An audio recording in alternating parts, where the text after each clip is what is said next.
We brought the goats here when we moved in June of 2016 after I had called the village and asked what we should do.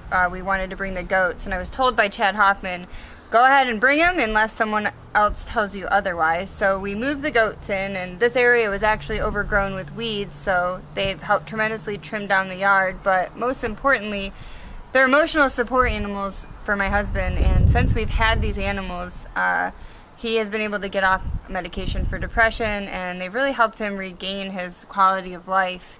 And in September of last year, we received a notice that we had to get rid of the goats, and we did, and Justin started to feel not so great again, so we went to the doctor, and we were able to get a prescription to legally have the goats as emotional support animals.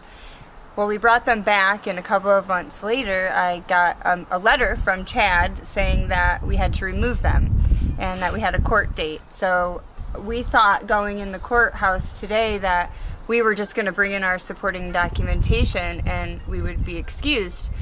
Well, that's not what happened. We sat in front of Chad Hoffman and Skip Potter, who looked at me and said, before I could speak, I don't want to waste 1 minute of my time hearing your story.